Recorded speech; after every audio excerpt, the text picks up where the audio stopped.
दो वर्ड है जूरी और कमिटी। इन दोनों वर्ड के साथ वर्ब सिंगुलर और प्लूरल दोनों आता है। कभी सिंगुलर आएगा, कभी प्लूरल आएगा। लेकिन इससे पहले कि इसके साथ वर्ब कौन सा इस्तेमाल होगा, हम जानेंगे कि जूरी का मतलब क्या होता है। कमिटी मीन्स क्या? कमिटी तो आपने सुना होगा, समिति कहते हैं इसको। जूरी कहते हैं जजेस के समूह को। कभी कभी ऐसी स्थिति आ जाती है कोर्ट में जहां एक जज किसी फैसले पर पहुंचने के लायक नहीं रहता, असमर्थ होता है, केस बहुत ही कॉम्प्लिकेटेड हो, तो वहां 2, 3, 5, 7 जजेस के बेंच होते हैं, मतलब समूह होता है। तो ये जो जजेस के समूह हैं उसे ही जूरी कहते हैं। आपने देखा होगा टेलीविजन पर बहुत सारे शोज आते हैं, इसमें 3 या 5 या 7 जजेस बैठे होते हैं, जैसे dance India dance, Indian Idol देखा है, उसमें ढेर सारे जजेस होते हैं, तो उसके ग्रुप का नाम है जूरी।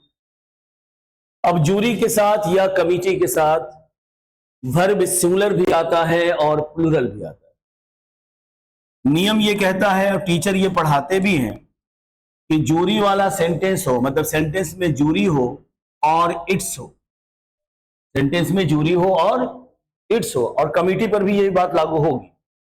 तो हम लगाएंगे वर्ब सिंगुलर, यानी कि हैज। आपको पता है ये सिंगुलर है। और जूरी के सेंटेंस वाले सेंटेंस में अगर वर्ड आ जाए देयर, मतलब जूरी वाला सेंटेंस हो इट्स हो तो सिंगुलर, और जूरी के साथ आ जाए देयर तो फिर यहां लगाएंगे प्लूरल वर्ड। ये हैज सिंगुलर है और ये प्लूरल है। जूरी के साथ इट्स आए तो, और जूरी के साथ देयर आए तो। अब आप ये पढ़कर गए, एग्जाम में बैठे तो ना इट्स था सेंटेंस में और ना देयर, मतलब जो आप पढ़कर गए थे वो है ही नहीं। तब तो स्टूडेंट्स फंस जाएंगे, क्योंकि वो रट कर गए थे कि जूरी वाले में इट्स होगा तो सिंगुलर लगा देंगे, देयर होगा तो प्लूरल लगा देंगे। अब वहां गए तो आपको ये बात समझ में नहीं आ रही, ना इट्स है ना देयर है, अब क्या लगाएं? समझ में आ रही बात? तो इसलिए कॉन्सेप्ट जानना जरूरी है। अब जूरी के दो मतलब हैं, या कमिटी के भी दो मतलब हैं, या पंच भी सुना होगा आपने, पंच। तो जो जूरी है, जो कमिटी है, ये जजेस के समूह को कहते हैं।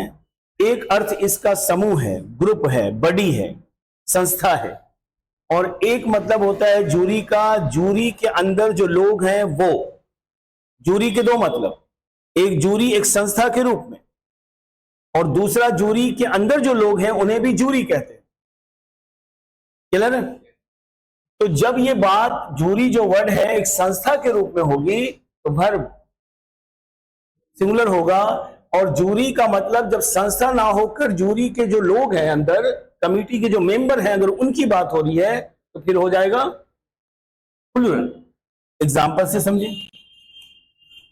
अब कहते हैं कि जूरी ने फैसला ले लिया है, अब ना तो इट्स है और ना देयर है। तो हम देखेंगे कि यहां पर जूरी एक संस्था के रूप में है या जूरी में जो लोग हैं बात उसकी हो रही।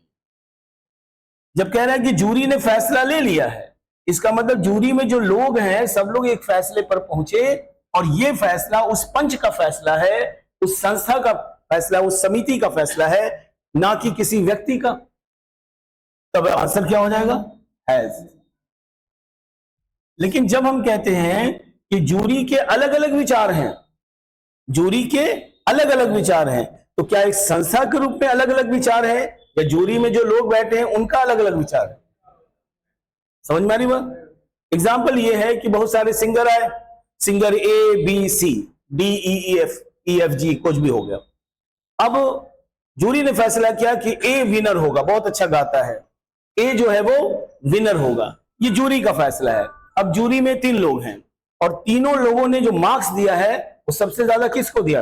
ए को। तो ये जूरी का जो फैसला है वो अलग अलग व्यक्ति का है, या जूरी एक बड़ी के रूप में? तो जूरी है टेक द डिसीजन। लेकिन अब जूरी 3 लोग हैं और उसमें कई कैंडिडेट्स हैं, तो एक ने कहा कि ए विनर होना चाहिए, दूसरे ने कहा नहीं सी का विनर होना चाहिए, तीसरे ने कहा एफ विनर होगा। अब तीनों के अलग अलग विचार हो गए, तो क्या एक संस्था का विचार है या संस्था में जो लोग हैं उनके विचार। तो बोली क्या है जूरी यहां पर? हैव। समझ में आ रही बात? अब आगे एग्जाम्पल देखें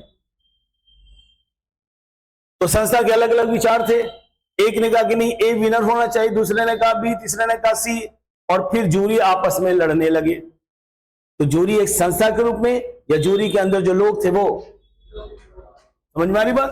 तो जब हम एग्जाम में बैठेंगे तो एक तो ट्रिक ये काम आएगा कि जूरी के साथ इट्स हो तो वर्ब, और जूरी के साथ अगर देयर हो तो वर्ब। लेकिन ये 80% होगा, हो सकता है 20% में ऐसा ना भी हो, तब हमारा वहां हमारी गाड़ी वहां रुके नहीं। तो हमें यह ध्यान देना है कि जूरी यहां किस रूप में है या कमिटी किस रूप में है। अगर संस्था के रूप में तो वर्ब, अगर व्यक्ति के रूप में तो वर्ब, प्लूरल। ठीक है, बताइए।